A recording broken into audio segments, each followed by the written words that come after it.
여러분, 안녕히 주무셨습니까? 참 좋은 아침입니다. 우리 2013년 11월 28일 목요일 말씀으로 드린 오늘의 번제 함께 합니다. 고린도 후서 4장 1절에서 6절 말씀으로 같이 하겠습니다. 함께 읽어봅니다. 시작. 그러므로 우리가 이 직분을 받아 긍휼하심을 입은 대로 낙심하지 아니하고 이에 숨은 부끄러움의 일을 버리고 속임으로 행하지 아니하며 하나님의 말씀을 혼잡하게 하지 아니하고 오직 진리를 나타내므로 하나님 앞에서 각 사람의 양심에 대하여 스스로 추천하노라. 만일 우리의 복음이 가리었으면 망하는 자들에게 가리어진 것이라. 그 중에 이 세상의 신이 믿지 아니하는 자들의 마음을 혼미케 하여 그리스도의 영광의 복음의 광채가 비치지 못하게 함이니 그리스도는 하나님의 형상이니라.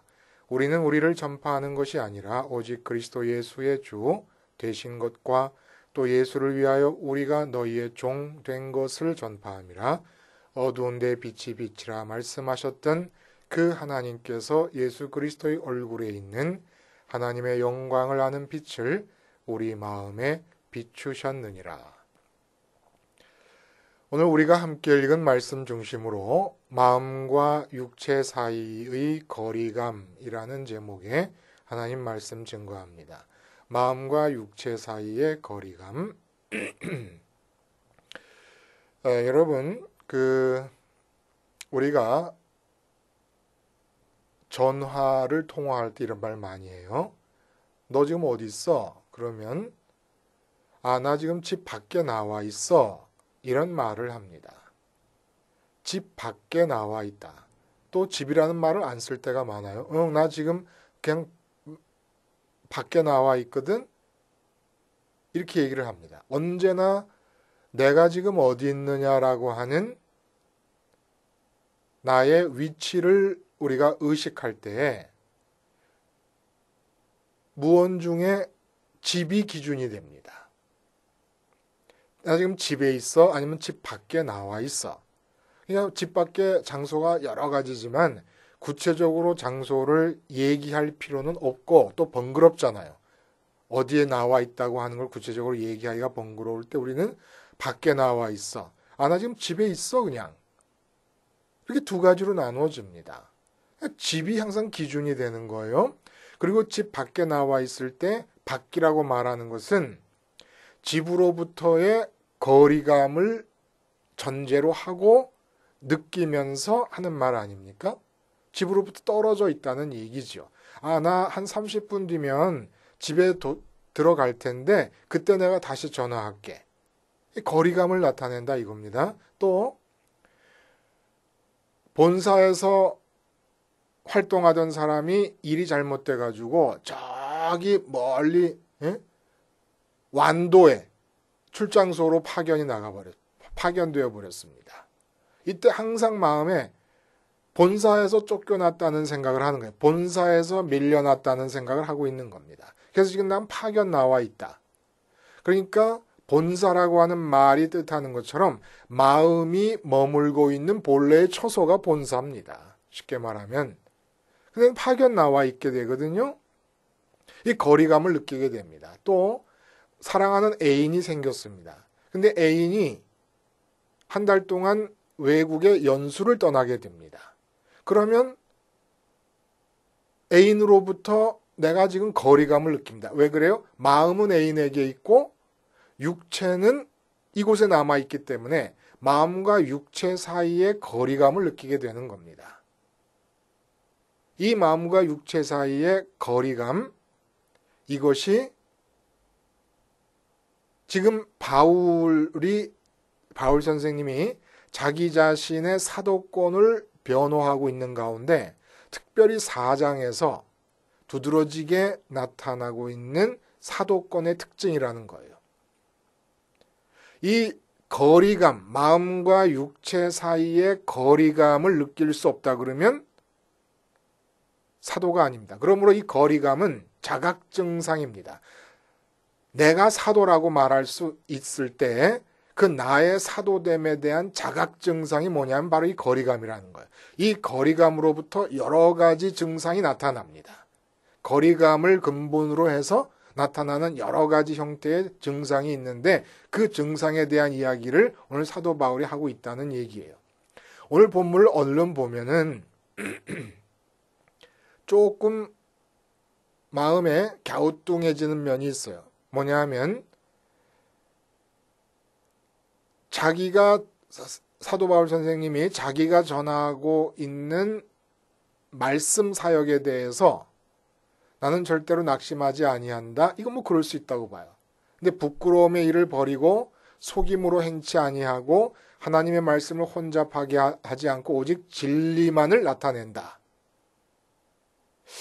말씀을 전하면서 이렇게 자신할 수 있는 사람이 있을까요?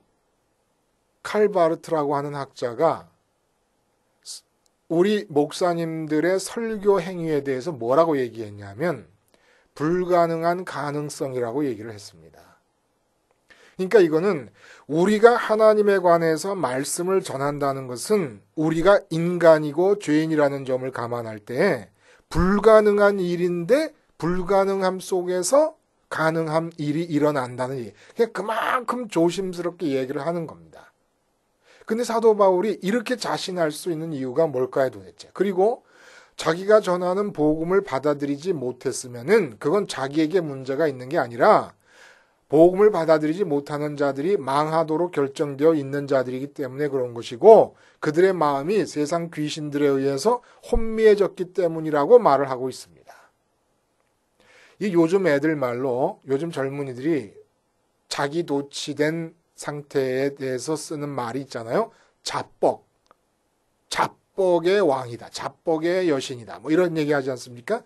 자기한테 뻑 같다는 거예요. 뭐 이런 거 아닐까요? 근데 여러분 분명한 것은 이렇게 자뻑처럼 보여지는 말을 할 수 없는 자라면 사도가 아닙니다. 이것은 진정으로 주님께서 보내신 사도라 그러면 반드시 스스로 느껴야 되는 사도됨의 자각증상입니다. 근데 이런 자각증상들, 낙심하지 않는다, 자기에게는 속임수가 없다, 자기는 오직 말씀을 혼탁하지 않게 하고 진리만을 전한다, 이러한 그리고 내가 전하는 말씀을 듣지 않는다 그러면 그쪽의 마음이 귀신에 의해서 사탄에 의해서 혼미하게 되었기 때문이다라고 말할 수 있는 사도됨에 대한 자각증상이 있지 않으면 사도가 아니라는 얘기입니다. 그리고 이러한 자각증상이 어디서 나타나느냐 하면 바로 마음과 육체 사이의 거리감, 마음이 있는 곳과 육체가 있는 곳 사이에서 벌어져 있는 그 거리에 대한 감각으로부터 이렇게 내가 사도로구나, 내가 말씀을 전하는데 못 받아들이면 저 사람에게 문제가 있구나라는 것을 확신할 수 있는 사도됨의 자각증상이 나타난다는 얘기입니다. 거리감으로부터, 거리로부터.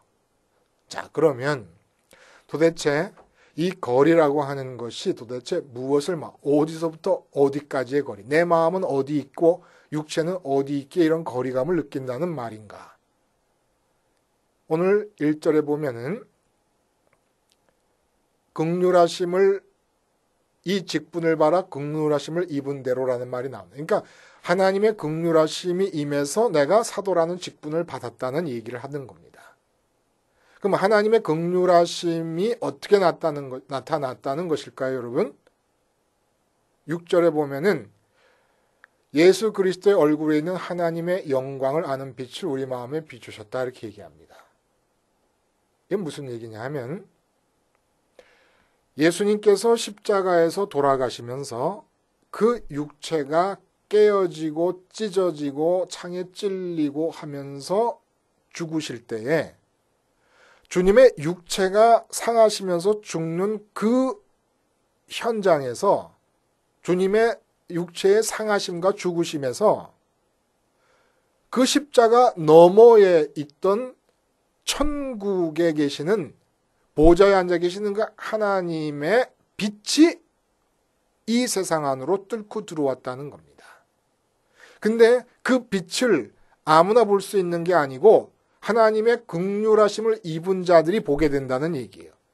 그래서 주님의 십자가에서 주님의 몸이 깨어지고 찢어지고 하는 그 틈을 통해서 주님 십자가 너머에 있는 하나님 아버지의 빛이 내 마음에 들어오게 될 때 나도 주님과 연합해서 죽고 주님의 죽음에 연합함으로써 부활에 연합하고 승천하신 주님과 내 마음이 연합해서 주님을 따라가 버렸습니다. 그러니까 결국 내 마음이 십자가 너머에 있는 천국으로 가버리게 된 거예요. 그리고 내 육체는 지금 이 세상에 남아있게 됩니다. 십자가를 기준으로 십자가 너머와 십자가 이쪽 세상으로 나뉘어져 버려갖고 마음과 육체가 갈라져 버렸습니다. 그래서 십자가 너머에 있는 하나님 아버지가 계시는 그곳이 집이 되고 본사가 되고 애인이 있는 곳이 되어버렸습니다. 주님이 우리 애인이고 아버지가 우리 애인이고 하나님이 우리 애인이고 하나님이 아버지이심으로 하나님 아버지가 계신 그곳이 우리의 집이고 그리고 우리가 이 땅에서 살고 있는 것이 마치 본사에서 파견 나와 살고 있는 것과 같은 곳이기에 돌아가야 될 본사고 하는 것이 되어버렸습니다. 그래서 마음과 육체 사이에 거리가 생겨버린 거예요. 이렇게 거리가 생긴 상태에서 느끼는 게 내가 보내어졌구나라는 느낌입니다. 내 마음이 머물고 있는 곳이라는 것은 그곳에 안정이 있기 때문이고 그것이 편안하기 때문이고 그것이 좋기 때문이고 그곳에 진짜 사랑하는 모든 자들이 머물고 있기 때문입니다. 근데 지금 내 몸이 밖에 나와 있으니까 거리감을 느낍니다. 이렇게 내 마음은 하늘에 있고 십자가 너머에 하늘에 있고 내 몸은 십자가 이쪽 세상에 남아있게 되는 이 거리감으로부터 내가 지금 보내어져 있는 자라고나 하는 것을 느끼게 되고 마치 집 밖에 나와 있구나라는 걸 느끼는 것처럼 이 거리감으로부터 나오는 이야기가 뭐냐 하면 바로 사도됨의 자각증상으로서 말씀을 전할 때 낙심하지 않는다, 부끄러움의 일을 버렸다, 속임으로 행하지 않는다, 하나님 말씀을 혼잡하게 하지 아니한다. 이런 증상으로 나타난다는 겁니다. 그리고 그렇게 거리감을 느끼면서 마음은 천국에 있고 십자가 이쪽에 내 육체가 남아 있으면서 그 육체가 움직여지면서 말씀을 전하는 일이 일어날 때에 그 말씀을 받아들이지 않는 사람들에 대해서 당신 잘못이다라고 말할 수 있게 된다는 얘기예요. 이 거리감이 있을 때. 자, 이 거리감이 있을 때 나타나는 말씀 사역자로서의 내가 사도다라고 하는 자각증상이 어떻게 나타나느냐? 첫 번째, 낙심하지 않는다고 얘기합니다. 이 말이 이상해요. 놀라운 영광이 가득한 천국의 말씀을 전하는데 왜 낙심할 것부터 말을 합니까? 낙심하지 않는다는 마음가짐을 먼저 얘기하는 겁니까? 복음을 전할 때, 십자가 복음을 전할 때 제일 두드러지게 나타나는 현상이 뭐냐면 낙심할 만한 현상이기 때문에 그렇습니다. 요즘은 목사님들이 말씀을 잘 전하면 목사님이 뜬다 이렇게 얘기를 합니다. 그리고 사람들이 구름대처럼 모인다고 얘기를 해요. 신학교에서 목사가 되기로 준비하는 신학생 중에서 낙심하지 않으려는 마음가짐을 준비하고 있는 사람은 세상에 아무도 없다고 봅니다. 베드로가 오순절 때에 한 번 설교에 3,000명을 회개시킨 역사를 꿈꾸고 있지 사도 바울처럼 말씀을 전하는 자가 제일 먼저 준비해야 될 마음가짐으로 낙심하지 않는다라고 하는 그런 마음가짐을 생각조차 한 사람은 없을 것입니다. 근데 십자가 복음, 다른 게 아니라 십자가를 전하지 않습니까? 그러면 낙심할 일이 제일 두드러지게 나타나는 겁니다. 이사야가 말씀을 전할 때도 뭐라 그럽니까? 우리가 전한 말씀을 누가 들었습니까? 라고 회의를 합니다. 복음이 복음답게 전해질 때 절대로 모든 사람들이 환호성을 울리면서 영접하는 게 아니에요. 낙심할 일이 가장 두드러지게 나타나게 됩니다. 뭐 멀리 볼 것도 없어요. 고린도 교회를 보세요.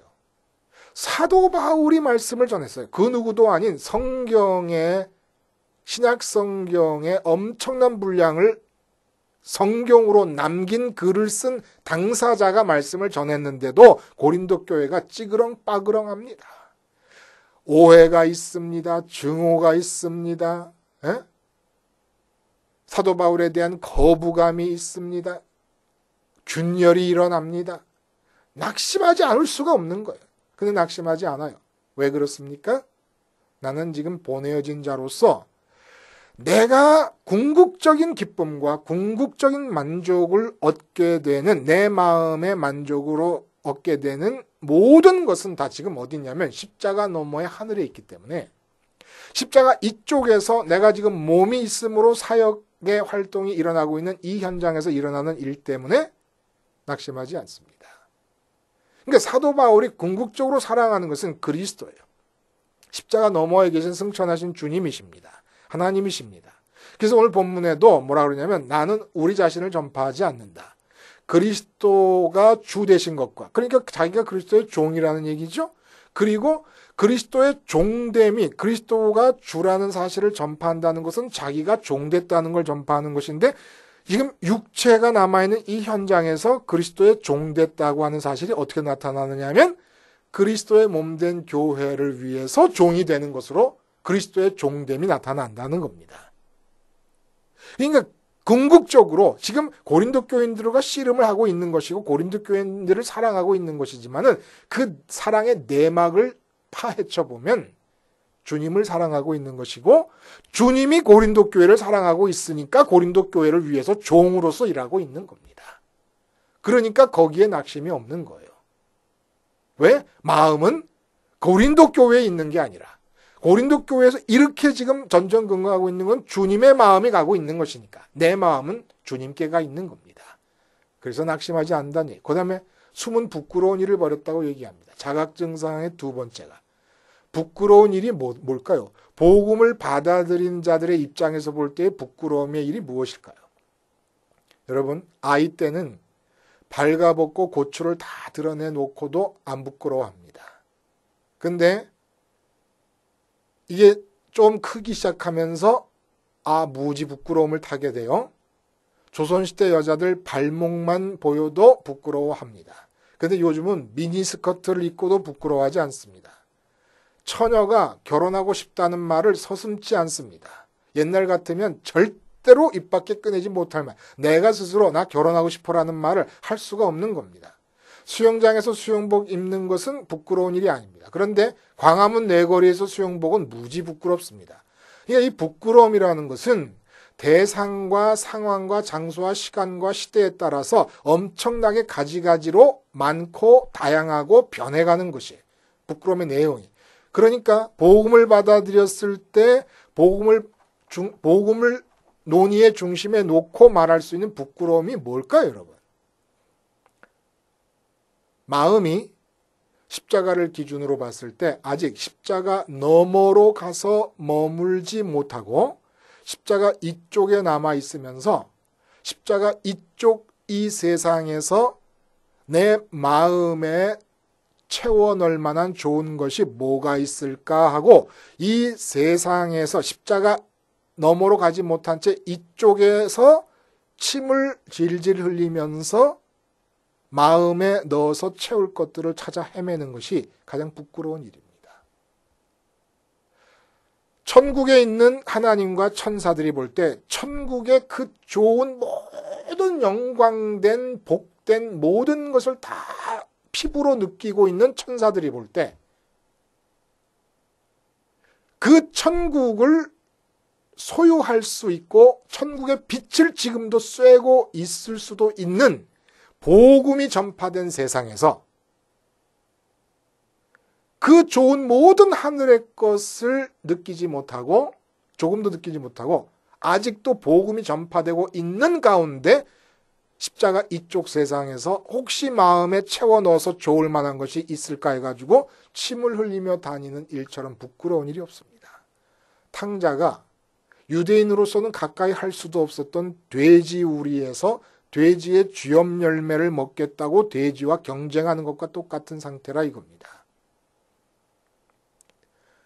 베스도 총독과 아그리빠 왕이 불쌍해 보이는 거예요. 그것으로 성공한 인생이라고 생각하는 것 자체가 안 된 거예요. 그래서 말한 게 사도 바울이 나처럼 되세요라고 말을 했던 겁니다. 이게 부끄러운 일이라는 거예요. 아직도 십자가 이쪽 세상에서 좋을 것이 있는 줄 알고 찾아 헤매는 것. 이게 또 거리감으로부터, 사도라면 반드시 있어야 되는 이 거리감으로부터 나오는 자각증상이라는 거예요. 그리고 속임으로 행하지 않는다. 속임이라는 건 뱀의 간교함을 말합니다. 뱀의 간교함이 가장 특징적으로 나타난 것이 어디에? 아담과 하와가 유혹을 받아서 하나님께 등을 돌리게 됩니다. 그러니까 말씀을 전할 때 이 거리감이 없는 사람들은, 십자가를 중심으로 마음이 하늘나라에 가 있고 육체가 여기 남아 있어서 거리감이 없는 사람들은 이 마음으로 십자가 이쪽 세상에서 좋아하는 것들이 있기 때문에 하나님에 관한 말씀을 전함에도 불구하고 간교함이 작용해가지고 이 세상에서 자기 마음이 좋아하는 것들을 얻기 위한 방편으로 말씀과 교인의 마음을 이용합니다. 심지어는 천국을 얘기해도, 심지어는 하나님 사랑을 얘기해도 전부 이 세상에서 자기가 좋아하는 것들을 얻기 위한 수단으로 활용을 하게 됩니다. 이게 바로 간교함이라는 거예요. 이 간교함이 없다고 하는 확신이 어떻게 나한테 자각될 수 있습니까? 스스로에게 내 마음이 온전히 하늘나라에 가 있다라고 하는 것. 그래서 이 세상에서 내 마음이 좋아하는 게 아무것도 없을 때에 내가 하는 말씀 속에는 간교함이 전혀 없다. 근데 만약에 목사님이 교인이 좀 더 늘었으면 좋겠다, 좋은 예배당이 있었으면 좋겠다, 헌금이 좀 더 많아졌으면 좋겠다라고 바라면서 말씀을 전하지 않습니까? 장로님들이 내 말을 잘 들었으면 좋겠다, 그런 바람이 이 땅에서 있다 그러면 모든 말씀과 사역은 간교함이 섞여 있게 됩니다. 내가 이렇게 목회함으로써 우리 가족이 잘 먹고 살았으면 좋겠다, 간교함이 섞이게 될 수밖에 없다는 얘기예요. 오직 마음이 십자가 너머에 있는 하늘나라 아버지 곁에, 주님 곁에 가 있는 사람만이 간교함이 없는 말씀을 전할 수가 있습니다. 사도다운 말씀을 전할 수가 있다는 얘기예요. 그 다음에 하나님의 말씀을 혼탁하게 하지 않는다는 얘기예요. 이게 혼탁하지 않고 진리를 전한다는 말은, 혼탁하게 한다는 말이 돌룬테스라는 말인데, 약을 다리지 않습니까? 약을 다릴 때 이물질을 섞는 것을 말합니다. 혼탁하게 한다는 말은. 그럼 어떨 때 말씀이 혼탁해진다는 얘기입니까? 예? 이것도 마찬가지예요. 거리감이 있으면, 거리감을 느끼는 마음가짐이라 그러면, 거리감이 뭐예요? 좋고 만족하고 궁극적으로 돌아가야 될 곳이, 그러니까 집이고 본사고 애인이 있는 곳이 다 하늘이에요. 이럴 때 말씀을 전하면 혼탁함이 없다는 거예요. 말씀이 여러분 뭐지요? 하나님 아버지는 하늘에 계시고 우리는 땅에 있습니다. 근데 우리가 하나님을 마음과 뜻과 힘을 다해 사랑해야 됩니다. 이 하나님 아버지 하늘에 계신 분과 땅에 있는 우리 사이를 연결해 주는 게 말씀이에요. 이 말씀을 통해 사랑이 가능해지는 겁니다. 결국 주님이 이 땅에 오신 것도 말씀이 육신이 되신 것이에요.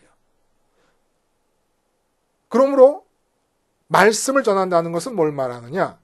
교인들의 마음이 이 세상에 머물고 있는 상태로부터 그 마음을 말씀을 통해 다 거두어 들여서 하늘에 계신 아버지께로 돌려보내는 것이 순수한 말씀의 의도고 효과가 되어야 됩니다. 근데 어떨 때 혼탁하게 되느냐? 전하는 사람의 마음 자체가 이 십자가 이쪽 세상에 머물고 있을 때, 그래서 말씀 속에 뭐가 들어갑니까? 나도 모르는 사이에 내가 괜찮다고 여겨지는 사상이 들어가고, 내가 존경하고 있는 학자의 이야기가 들어가고, 내가 좋아하는 물건에 대한 획득 방법이 들어가고, 그래서 자녀 잘 키우는 법, 이따위 설교를 하게 되는 거예요. 응? 형통하는 삶, 이런 설교를 하게 되는 겁니다. 좋은 아버지 되는 법, 이따위 설교를 하는 거예요. 좋은 아버지 되는 법을 왜 얘기합니까? 예? 아버지의 마음이 십자가 너머에 가 있고 거리감을 느끼면 보내진 자로서 아버지 노를 하는 거예요. 그러면 보내진 자에게 반드시 은사가 주어집니다. 하늘에서 은사가 주어지는 거예요. 아버지 되는 법을 교육할 필요가 없는 거예요. 이게 바로 말씀이 혼탁하게 됐다는 증거입니다. 이렇게 거리감을 두고 느껴지는 자각 증상이 있을 때 내가 사도구나라는 걸 확신할 수 있다는 겁니다. 마음이 하늘에 가 있을 때 절대 말씀이 혼탁해지지 않습니다. 여기서 우리가 착각하지 말아야 될 것은 예수님께서도 구약에도 없고 신약 다른 곳에도 없는 말씀을 하셨어요. 이게 비유. 해석하시더라고요. 해석. 말씀을 전할 때 반드시 해석 과정이 있어야 됩니다. 저도 축자 영감을 믿습니다. 성령의 감동에 의해서 글자 한자 한자가 다 기록됐다고 믿는 사람이에요. 축자 영감서를 믿어요. 근데 축자 영감된 말씀은 축자 영감이 가능하게 했던 그 똑같은 성령님에 의해서 다시 해석되어야 됩니다. 해석된다는 것은 문자의 말씀에 대해서 성령님이 지금 개입하시는 활동의 여지가 생긴다는 얘기를 말해요. 이렇게 함으로써 문자의 말씀이 하나님을 살아계신 분으로 만나는 기회가 되는 겁니다. 근데 혼탁하지 않고 그대로 전한다는 얘기를 문자를 반복하는 거로 생각하는 목사님들이 계세요. 그냥 그대로 전한다. 이거는 순수하게 전하는 게 아니라 성경을 우상시하는 겁니다. 성경은 우상시해야 될 것이 아니라 살아계신 하나님을 만나는 기회로서 역할을 해야 되고, 하나님 살아계신 분을 만나는 기회가 되려면 성령님의 해석 과정이 내게서 일어나야지 된다는 얘기입니다. 이렇게 해서 거리감을 통해서, 십자가를 중심으로 너머와 이쪽 간의 거리감을 통해서 그 거리감으로부터 나의 사도됨의 자각 증상이 말씀을 전할 때에 나타난다는 것이지요.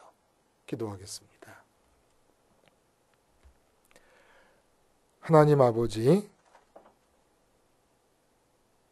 우리 모두는 복음을 받아들인 자들로서 마음이 있는 곳과 육체가 있는 곳 사이의 거리감을 갖고 살아야만 합니다. 이 거리감이 사도의 필요 조건인 것을 우리가 알고 말씀을 전할 때 내가 사도다 아니다라는 자각 증상을 가질 수 있음을 배웠사오니, 아버지 하나님, 이 자각 증상을 통하여 말씀을 전하는 모든 자들이 올바른 사도됨의 자리로 귀환할 수 있는 은총을 베풀어 주시옵소서. 예수님의 이름으로 기도하옵나이다. 아멘.